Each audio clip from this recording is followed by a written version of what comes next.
seorang hamba paling dekat dengan Allah ketika dia sedang bersujud. Fa'aksiru fihi du'a, perbanyaklah doa ketika bersujud itu. Maka hadis ini umum, tidak ada menyebut solat sunat atau solat wajib. Ketika kita sedang bersujud, maka perbanyaklah doa. Sebaiknya ketika kita sedang sujud, ketika bersama dengan imam, ju'ilal imamu liyutamma bihi. Imam itu diangkat untuk diikuti. Kebetulan kita sholat di Masjidil Haram, Masjid Nabawi yang sujudnya lama sekali. Itu kalau saya hitung pelan, itu tasbihnya 10 kali. Subhana rabbiyal a'la wa bihamdi, subhana rabbiyal a'la wa bihamdi. Selesai 3, kita bisa tambah dengan doa kita yang lain. Kalau kita bisa bahasa Arab, diucapkan dengan bahasa Arab. Allahumma rzuqni rizqan halalan tayyiba, Allahumma najjihni, Allahumma ja'al hadhihi tijarah tijaratan lan tabur, boleh. Tapi kalau kita tidak bisa bahasa Arab, jangan dilafazkan di mulut, pakai bahasa Indonesia, bahasa Batak, bahasa Minang, bahasa Bugis, bahasa Banjar, cukup di dalam hati saja. Dan kalau kita sholat berjamaah, imamnya tidak terlalu lama sujud, kita jangan lama-lama sujud, menimbulkan fitnah. Walaupun secara fikih tidak batal. Batal itu kalau kita tinggal 2 rukun. Imam ruku, kita masih juga berdiri. Imam sujud, kita masih juga berdiri. Itu batal iktidaknya. Sholatnya tidak batal, iktidaknya. Iktidak itu mengikut imamnya batal. Kalau tinggal 2 rukun. Jadi kalau antum sujud, sampai imam hampir salam baru antum bangkit, sholat antum sah, berjamaah antum pun sah, tapi menimbulkan fitnah. Silap-silap berhenti orang sebelah, sangkanya mati dalam sujud. Nah, jadi sebaiknya yang panjang doa waktu sujud itu adalah sholat sunat tahajud, sholat sunat hajat. Silakan sepanjang-panjangnya sujud. Nabi pernah sujud sepanjang ayatnya. Bagaimana ayatnya panjang, begitulah lama sujudnya. Tapi waktu sholat sendiri. Begitu keterangan tentang kapan kita berdoa dan dalil berdoa, apa yang kita panjatkan dan bagaimana hukum fikihnya. Demikian Bang Alfred. Baik, pertanyaan berikutnya dari Ibu Wiwi Lestari. Silakan. Assalamualaikum Ustadz. Waalaikumsalam.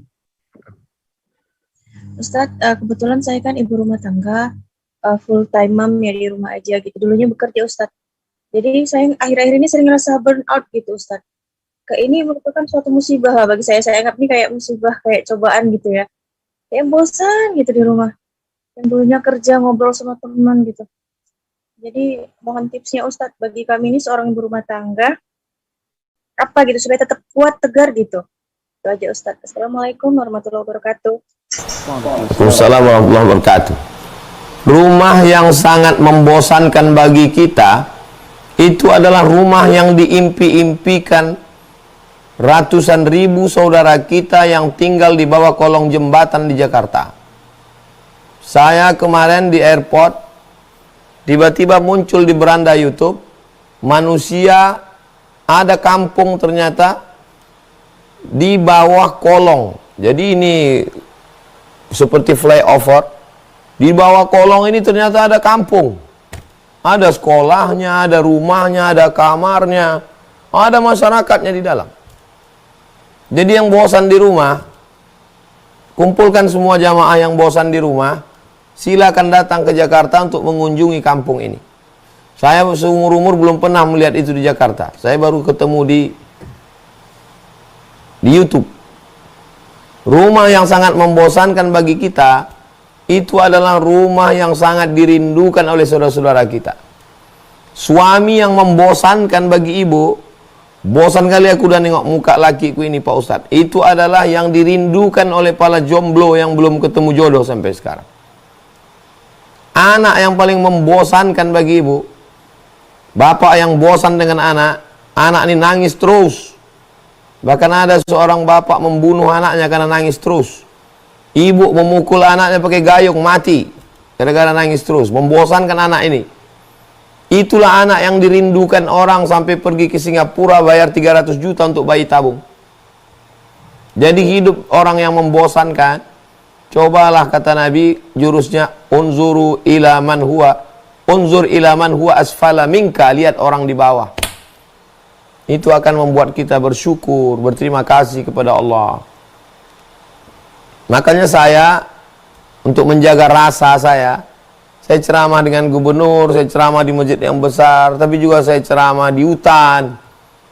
Saya berangkat dari Pekanbaru, makan siang, sampai dalam hutan jam 2 malam baru makan. Berlumpur, berhujan, seminggu sakit. Kena pacat, kena lintah. Jadi, kenapa kita perlu bersusah-susah?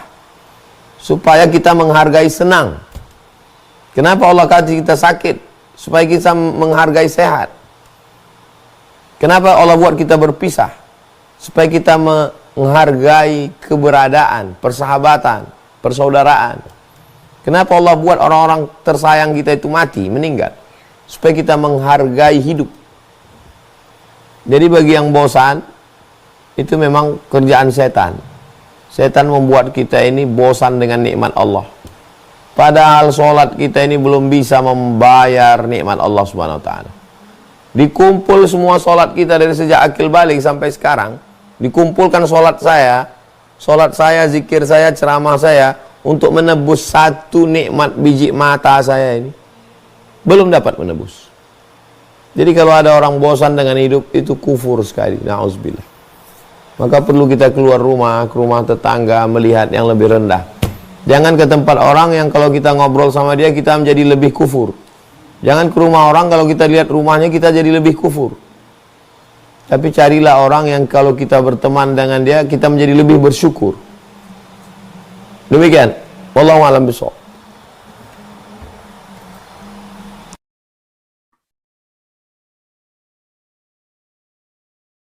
Baik, Masya Allah. Pertanyaan berikutnya, ini di Quran surat Al-Baqarah kan, Ustaz, Allah berfirman, walanabluwannakum bisyai'im minal khauf wal ju' wa naqsim minal amwal. Konteks ayat ini kalau kita baca gitu Ustaz, redaksinya Allah pakai pasti, dan kami pasti akan menguji kamu dengan sedikit ketakutan, kelaparan, kekurangan harta, jiwa, dan buah-buahan. Apakah memang hampir semua orang nanti akan mengalami kesedihan ini Ustaz? Atau yang namanya keterpurukan, kesedihan itu ada hukum sebab akibatnya Ustaz? Misalnya kita berbuat dosa baru kalau hukum, atau memang pasti semua orang tuh akan merasakan yang namanya keterpurukan, kesedihan Ustaz? Ini sahabat Nabi meninggal perang. Lalu keluarganya merasa berduka. Anak kami mati, suami kami mati. Turun ayat. Wala taqulu liman yuqtalu fi sabilillahi amwat. Jangan kamu katakan mereka mati. Bal ahya, mereka hidup. Walakin la tash'urun, tapi kamu tak bisa merasakan kehidupan mereka. Dalam ayat lain, inda rabbihim yurzaqun. Mereka hidup bersama Allah, di sisi Allah, dan mereka dapat rezeki terus. Mereka lebih enak daripada kamu, mereka lebih nyaman daripada kamu, mereka lebih mulia daripada kamu. Kok kamu sedih? Yang kamu sedihkan itu diri kamu, bukan mereka. Setelah ayat ini barulah ayat berikutnya. Walanabluwannakum, kami pasti menguji kamu. Tapi ujiannya itu syai' artinya kecil. Al-khawf, takut bangkrut, takut mati, takut pisah, takut ditinggalkan, takut pensiun, takut gimana anak-anak nanti, takut nggak bisa nikah, takut nggak bisa, takut. Wa nabluwakum bisyai'in minal khawf wal ju', lapar, wa naqsim minal amwal, kekurangan harta, gagal bisnis, wal anfus, mati, sakit, was samarat, paceklik, kering kerontang, hujan tidak turun, wa basyiris sabirin, berikan kabar gembira kepada orang yang sabar. Alladzina idza asabathum musibah, ketika mereka terkena musibah, qalu, mereka bisa berkata, inna lillah, ini semua datangnya dari Allah. Bisnis, untung, ini datangnya semua dari Allah.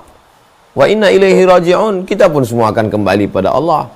Jangankan rumah ini, jangankan jabatan ini, jangankan mobil ini, kita pun akan balik. Apalagi lah benda-benda ini. Benda ini balik semua. Sedangkan yang ini yang dulu dibawa aja balik. Apalagi benda-benda yang datang belakangan ini. Akan balik semua menghadap Allah.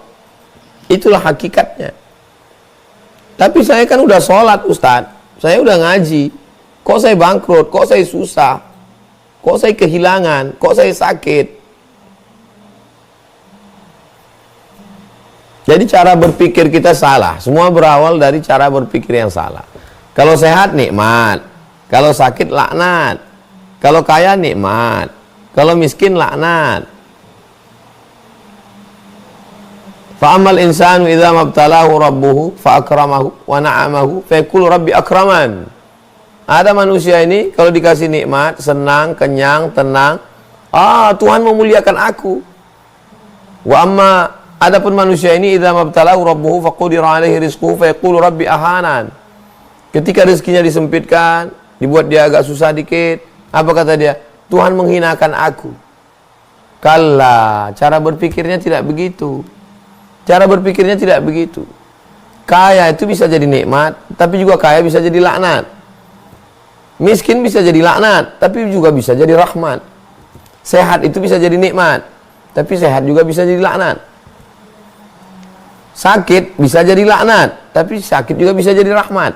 Kapan sakit jadi rahmat? Kalau kita sadari bahwa dengan sakit itu dosa kita diampunkan Allah. Ma yusibul mu'min min nasabin wala saqamin wala syaukin yastakuha. Susah hati, gundah gulana, duri yang menusuk tapak kaki, illa kafarallahu anhu biha sayyi'atu. Allah mensucikanmu dari segala dosa-dosamu. Dosa saya apa? Saya nggak ada buat dosa. Ya ketika kau merasa nggak berdosa itulah dosamu.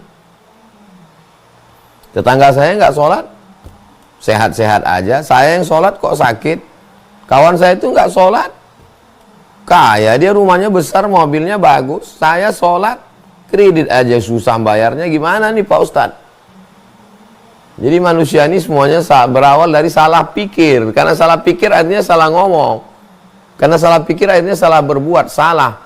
Akhirnya beragama pun salah. Melihat Allah pun salah, melihat Nabi pun salah. Apalagi melihat Ustadz. Melihat kita semua salah, karena salah berpikir.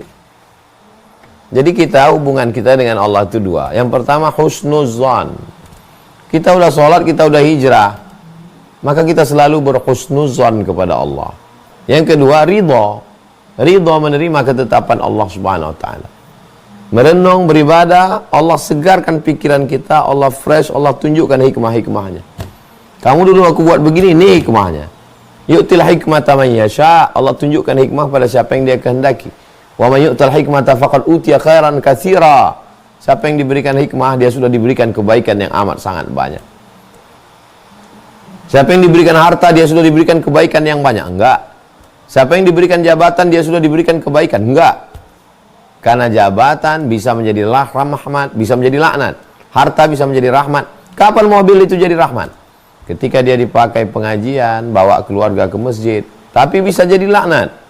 Kapan uang itu menjadi rahmat? Jadi cara pandangnya dibenarkan, diluruskan, dibetulkan. Demikian Bang Alfred. Baik, Masya Allah.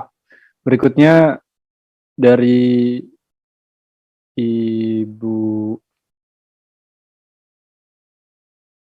Nunung. Ibu Nunung dari Hong Kong. Silakan Ibu. Assalamualaikum Pak Ustadz dan Ban Alvin. Waalaikumsalam. Iya Pak. Saya ingin bertanya Ustadz, bagaimana cara mengubah rasa iri menjadi motivasi? Karena kan terkadang kita buka Facebook kan melihat penghasilan orang lain itu lebih melebihi dari kita. Jadi supaya tidak timbulnya rasa iri itu bagaimana untuk menghindarinya dan mengganti menjadi rasa motivasi dan inspirasi agar saya bisa baik seperti dia gitu. Terima kasih Ustadz. Lihat postingan orang, rumahnya bagus, mobilnya bagus, suaminya ganteng. Muncul hasad dalam hati kita. Bagaimana caranya memperbaiki ini?